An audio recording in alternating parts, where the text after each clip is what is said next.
Well, hello. Welcome again to the 2012fad.com. I will be your host for this evening, and my name is Charlie Bluehawk. Last night we talked about Doomsday is up to you and how, it really is your decision on what happens next to our world, to you, to me. And it takes so very little. I mean, there are 7 billion of us. There's maybe a couple of thousand of them. And yet they can do anything they want to us. Isn't that sort of strange? And our masters know that if less than 5% of us, 2% of us stand up and say no, our masters are doomed. They're gone. They're done. Because the reality is our masters are parasites. And I don't know any living form of life that requires a parasite to live and to be healthy and to be happy. A parasite is what it is. It's a parasite. It's useless. And our masters are useless. And we don't need them, and they know this, and they're desperate that we never find this out. They desperately need us. We don't need them at all. And the moment that we decide, well, the moment that you decide, I've already decided, and I know you won't do it, because after 40 years I have no hope at all for you. But should a miracle happen, and should you decide to stand up and say, no, don't need you, don't want you, have no use for you, the masters are over, they're done, they're through. So it really is up to you. It's your decision. Good luck with that, by the way. Will you keep playing the stupid game of our masters, a game that has rules, but you have no idea what those rules are? Or will you simply, when you know you're sitting at a crooked card game, will you simply stand up and kick the table over because you got no choice and just say no, don't play the game, turn your backs on them, and just walk away? And you'll see them for what they really are at that point. They're nothing. They're a nightmare, if that. They're a whisper of a nightmare. And the moment you realize it's a nightmare and you wake up, it's over. The nightmare has no place to go. It has nowhere to live. They're barely a nightmare. So what's the problem? And if it helps you at all, we outnumber them billions and billions to 1. And most of us in the States, we got guns. And you don't have to be, a sharpshooter. All you got to do is generally aim the thing in the direction of where the bad guys are. Just keep pulling the trigger. Trust me, that's all you'll need to do. They'll be running screaming in fear. Because the worst thing for a bully is to have their victims stand up and defend themselves, to fight back. Bullies are cowards. Trust me, I grew up with these creatures, and they're cowards. And it's pathetic to see it. But they need to. They need to be reminded of what they are. You need to be reminded of what you are. You're a human being. You might occasionally remember that. So tonight, I thought we might chat about a good American and what this means to you and what it means to me. Now, I'm guessing, it's just a guess on my part, that there are 2 meanings. And that you will not like my definition of what it is to be an American. My definition of a good American is the same definition I have for a good human being. Kindness, patience, tolerance, knowing the difference between right and wrong, and siding with good. Even though you're not going to get a parade, even though, you will not get a medal, even though choirs of angels will not part the heavens and sing your praises and, tell the world what a great guy you are. My definition of a good American is doing the right thing just because it's the right thing to do. That's it. That's my definition of a good human being, and that's my definition of a good American. Doing the right thing because it's the right thing to do. Now, let's take a look at what your definition is. Problem is, do we continue to live in your fantasy world and talk in fantasy terms, and we pretend that you are what you think you are? Or shall we just, go right into my world, into the real world, which to me becomes more and more real every day? Rather it didn't, but it just seems to happen that way. We could pretend, or you can pretend. You can turn your back on the truth just so you don't have to look at it. And you believe that by turning your back to the truth, evil will not grow.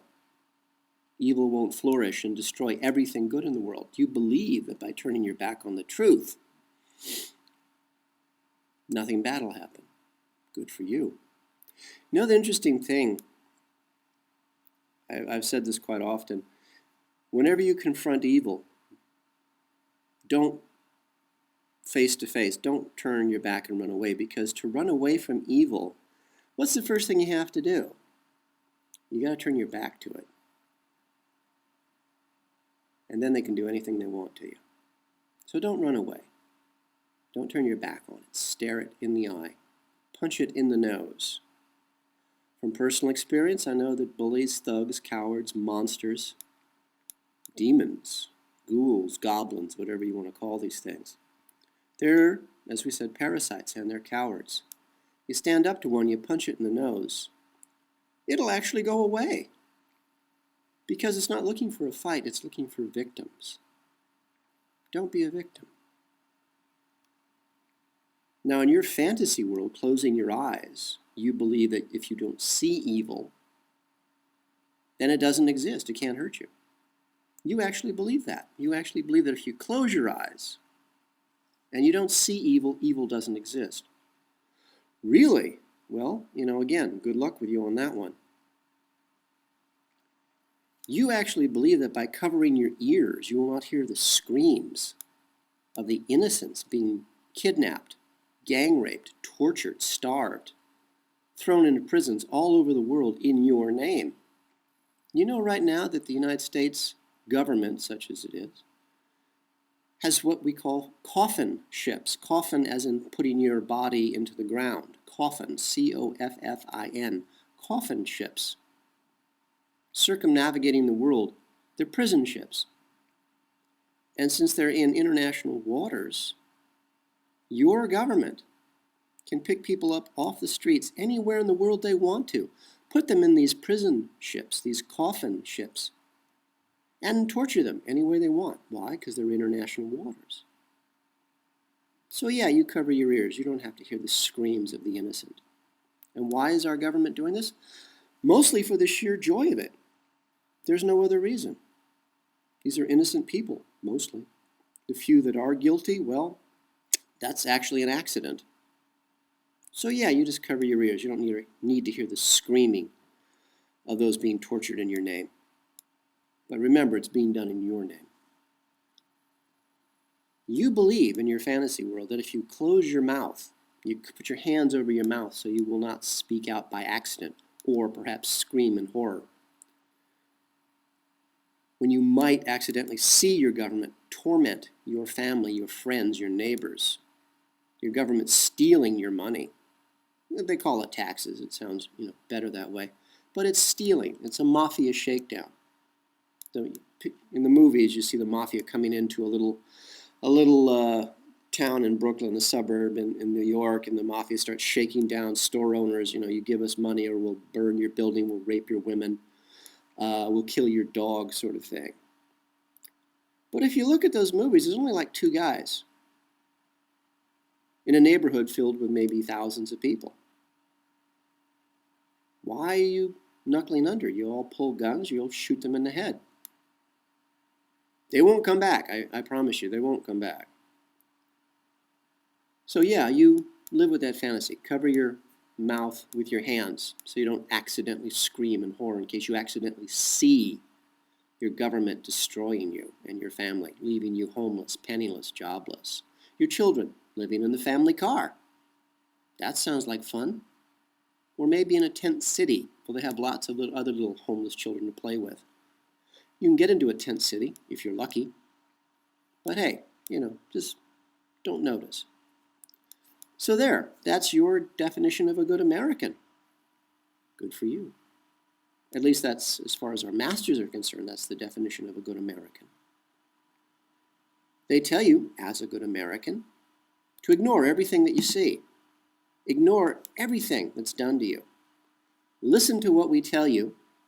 Ignore what we do to you. You and I have talked about this before.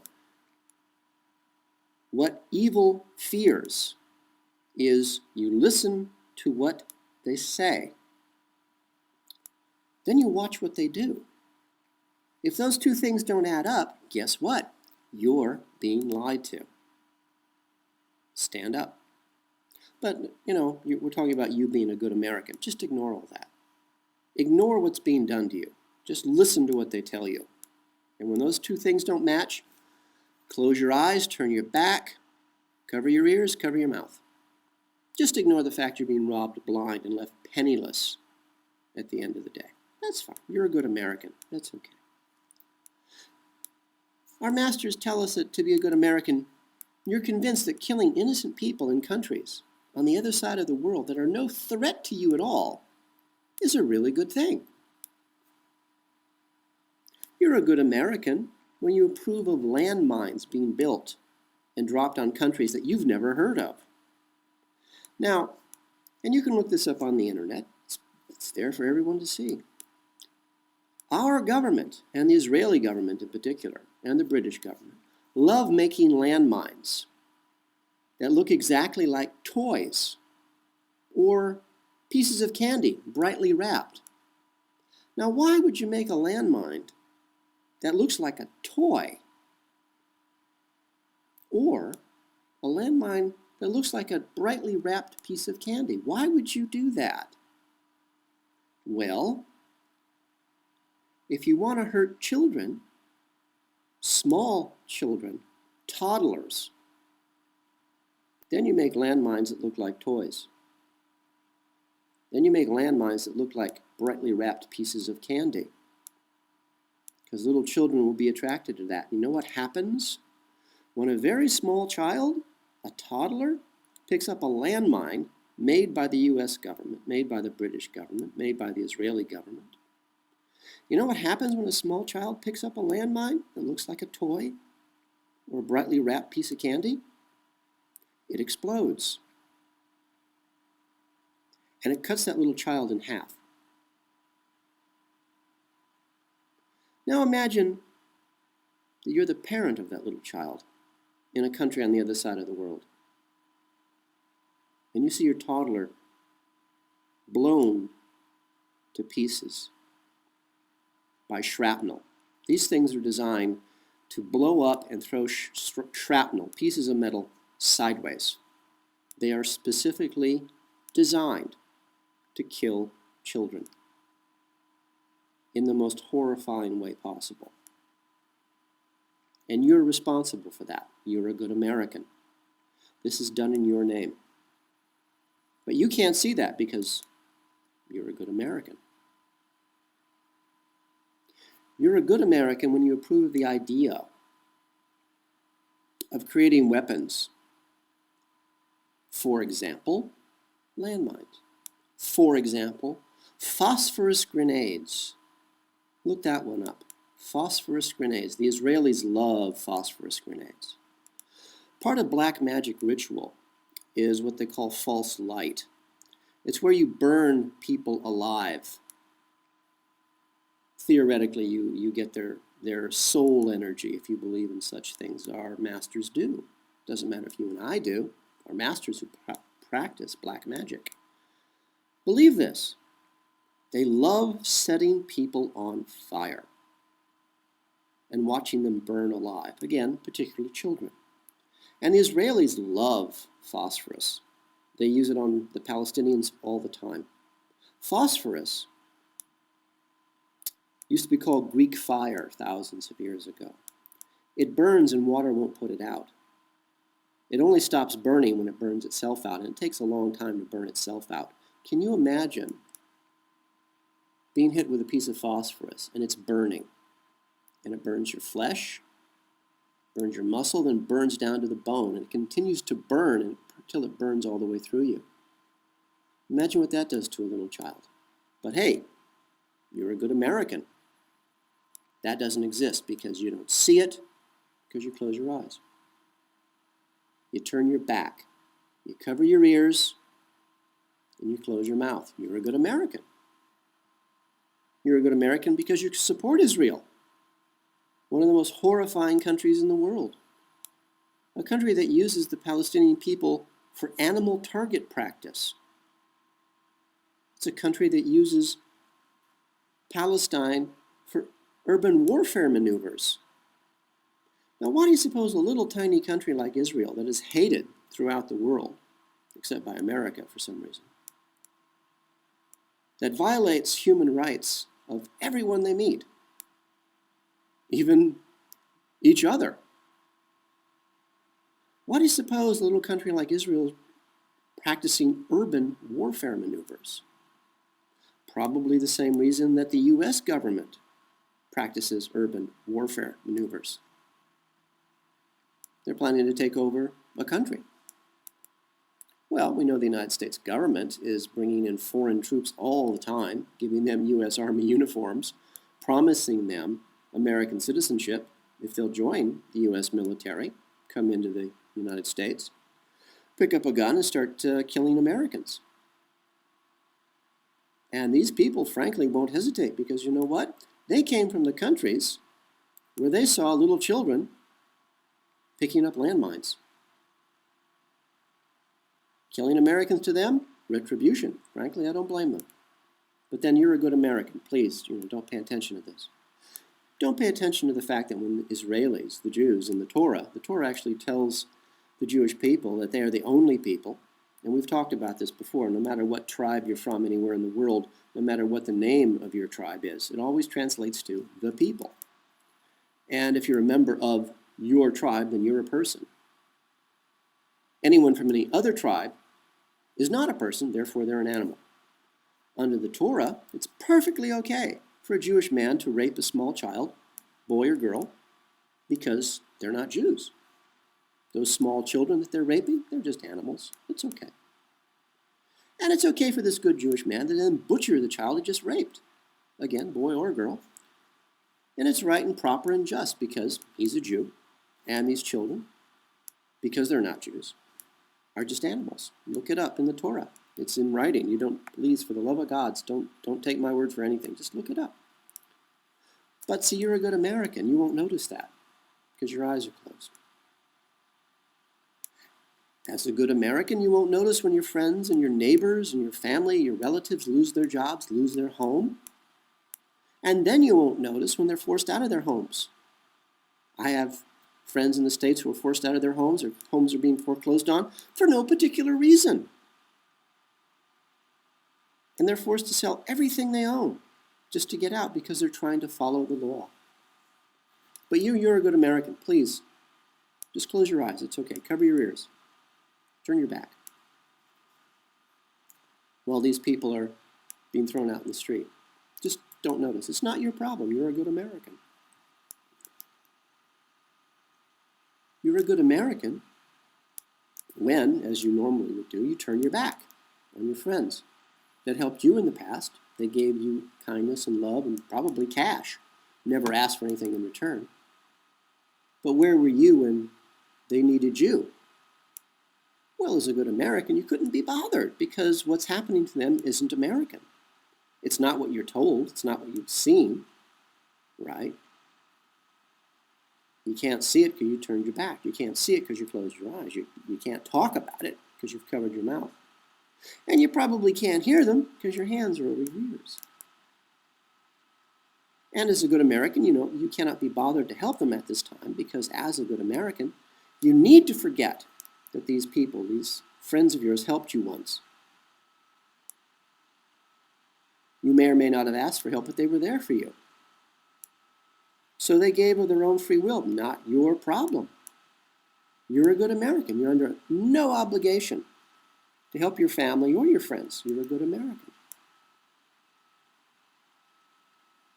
You're a good American When you see the world being murdered all around you and you say nothing. You can't say anything because some old man in a suit who you've never seen or heard before suddenly becomes president of the United States. Some guy pretending to be black who's actually Kenyan all of a sudden is president of the United States. And he tells you that war is peace, that hate is love, that up is down. He tells you that you're in danger from people all over the world who hate you because you have freedom. So you just pretend the things you see or hear never happen. You're a good American when you're told that murder is a way of life, and that it's a good life, and it's a good thing to murder the innocent. The fact that the innocent are being murdered in your name, well, that's okay because that's what a good American is all about. Me? Well, golly, I'm a very, very bad American because I honestly refuse to believe any of these lies. I prefer to believe what I see. Maybe I'm just being really arrogant. Maybe, I'm just being way too high and mighty here, because I actually have. I've had a lot of advantages that you probably never had, I hope. I was raised by CIA street thugs and U.S. Army Air Corps intelligence bullies and liars and rapists.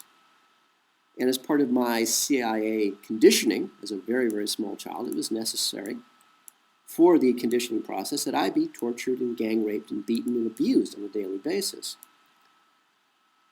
And as with most CIA plans, they never actually really worked that well. I never became the monster I was supposed to be. I actually hate violence, and the idea of hurting people actually makes me nauseous. So I've had all of these advantages that you probably didn't have. And so I see our masters and their servants, and I've seen them up close. And I know what they really are. I know who they are. And I may not understand why they do what they do, but to see how they think is pretty easy. Once you actually separate from what they're telling me and what I see. I go with what I see. And I know what they want from us, and I'll never give it to them. They want us not just to be slaves. That's too easy. They want us to be slaves in mind-numbing, soul-raping, constant agony and terror and fear that rips you apart from the inside out every hour of every day. And because they want us that way, because they want us terrified and hurting and afraid and in agony and poisoned by the very foods we buy at McDonald's or the local grocery store, we don't know which way is up or down, but we do know that we're afraid and we're in pain. And that's how they want us. They want us to be afraid because they want to be able to do anything they want to us.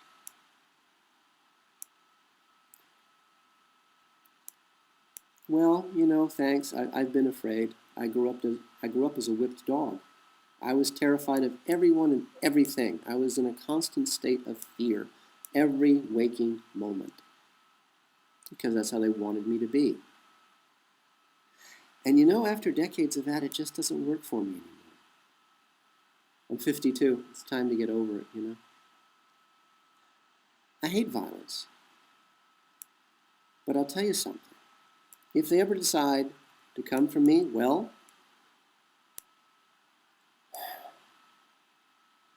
I'll kill as many of them as I can before they kill me. And I won't feel bad about it. But at this point in time, they won't even bother because to them, I'm less than nothing. You and I, we're nothing to our masters. So they'll let us talk now because they don't care. It's real late in the day for this civilization. There's a dead brown dwarf star almost on top of us. The Ice Age has started again. All of these things are completely normal and natural to our world. It's just a regular day to the Earth. Every 32,000 years, this happens. No big deal. But the masters want to make sure that we have continuous war around us to keep us off balance, while they're safe in their underground cities hiding. I guarantee they're all there hiding now, because they're cowards. They all are. And so what? If the cattle, you and me, we start talking. Well, it's everything, actually. You see, once a coward, always a coward. And should you and I, you in particular, decide to stand up, to raise yourself up off the ground, to rub the mud off of your faces, to spit out the poison you're chewing on, and to stand up and be men and to be women, and to take back our world, our masters, in their vast, impregnable underground megacities, you know where they're going to be? They're going to be wetting themselves in fear and hiding under the bed, 40,000 feet below the surface of the earth. It's only then that you will see them as I've seen them. Cowards. I mean, what are they, our masters, really? They're nothing. They're not even a nightmare. They're barely a hint of a nightmare. They're less than nothing. And you know what happens when you wake up from a nightmare? Or even the hint of a nightmare? It's gone. Because it never existed in the first place. Human beings? Well, human beings, they're everything. And I hope someday that you actually know that. For all of us here at the2012fad.com, this is Charlie Bluehawk, wishing you a really good day, and please remember to keep that one good thought.